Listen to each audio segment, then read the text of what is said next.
Hello and welcome back, ladies and gentlemen, to another Historical Humans Heritage. And today we are going to the Mediterranean. We are going to Lebanon. We're going to be looking at the Phoenician city of Baalbek because my co hosts absolutely love the Phoenicians. To be fair, I was told to pick a Yeah, country, and yeah, that's what I we, did. I picked yeah. We Lebanon. we draw names out of a hat. It's great. Today we are going to Baalbek, or as it was known in ancient times, Heliopolis. Heliopolis, Uh, that sounds Greek. it is a yeah. It was a religious city. It was a Phoenician founding, and it became a sanctuary of Heliopopan Jupiter, which attracted massive amounts of pilgrims during the Roman period. So much so that a lot of the structures there are colossal imperial Roman structures that were built to aggrandize this effective, religious center. Religious Yeah, center, Romans, where's the Temple of Jupiter? It's the temple to the city is literally Heliopopan Jupiter is what's drawing everyone. Heliopopan Jupiter. I believe the default picture is you're staring into it. Oh. That's yeah, a temple peristyle if I ever saw one. yeah. So it appears because not only was Jupiter very much revered here, also was Venus and Mercury.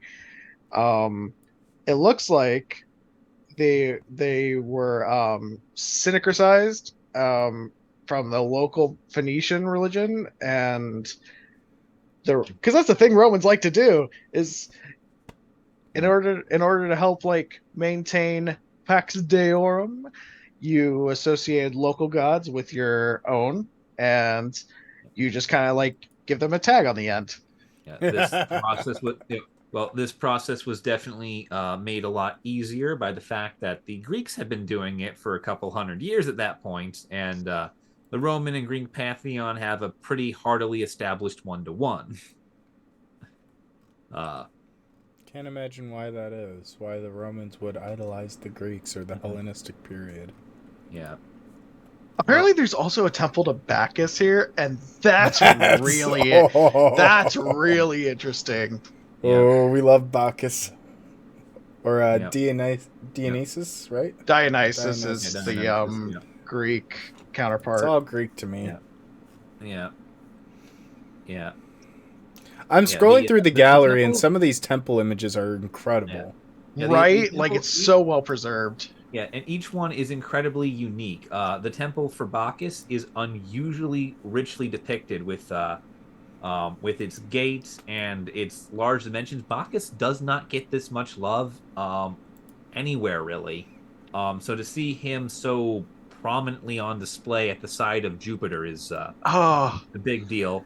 And then Venus, her temple is something that is relatively rarely done, and that is they made a round building.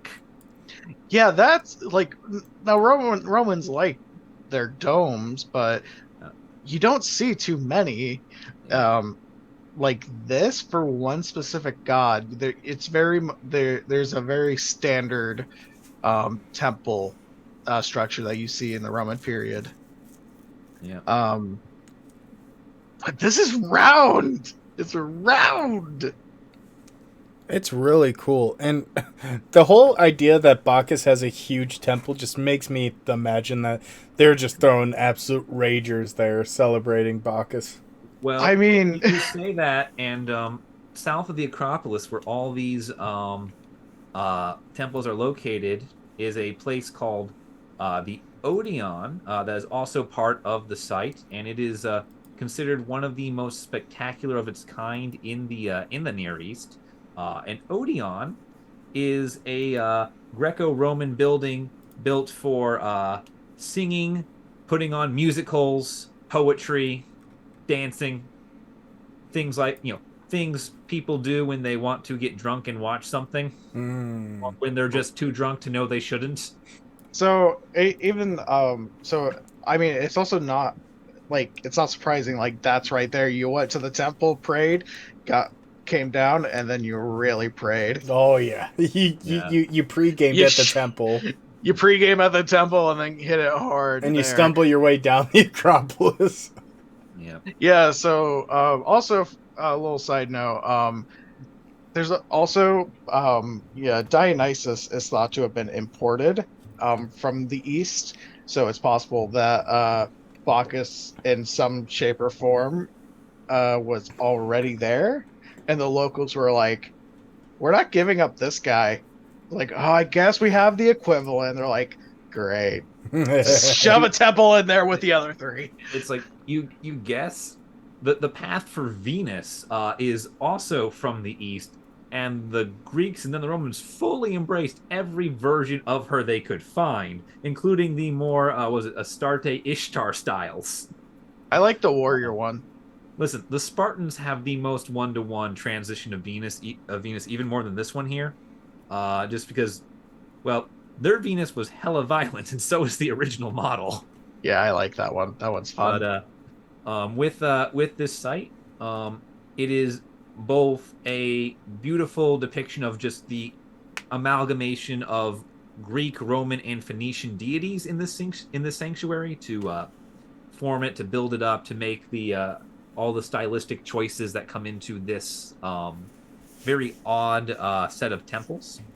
And also, given how magnificent these temples are, this is the wealth and power of the Roman Empire on full display. This is what the money of a golden age can buy you.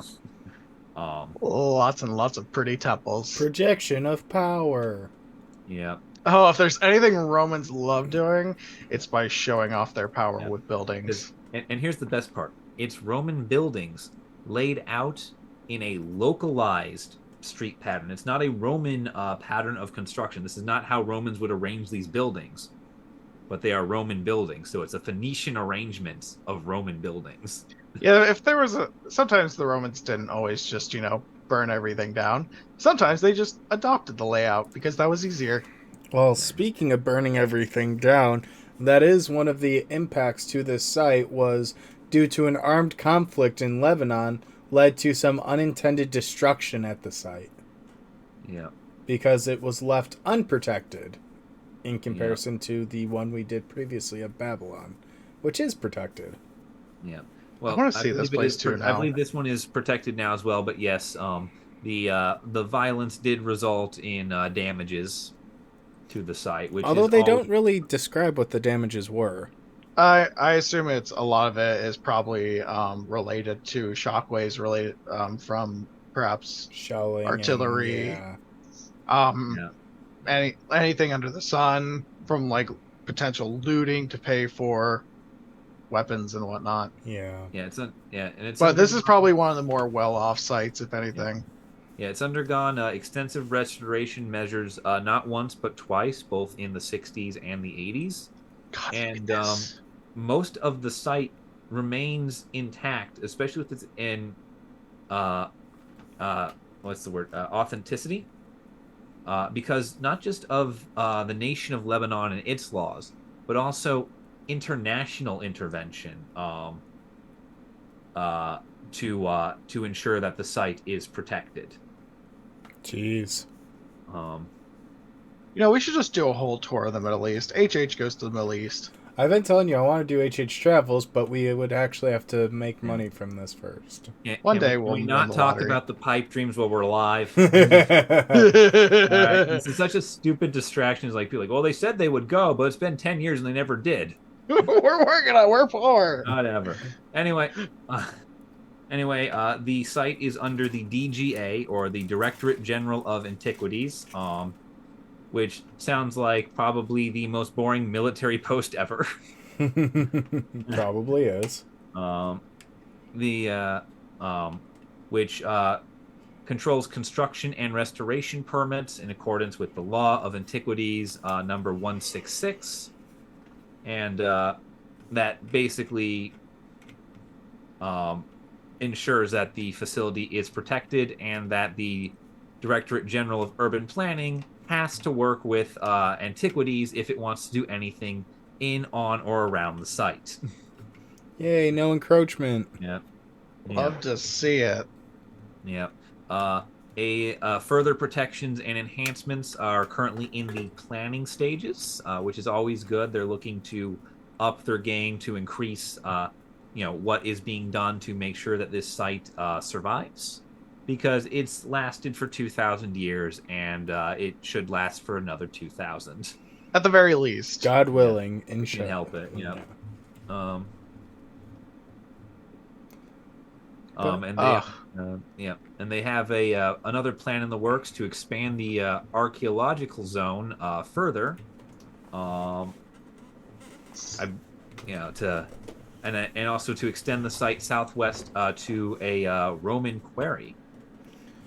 Ooh, a quarry. Ooh.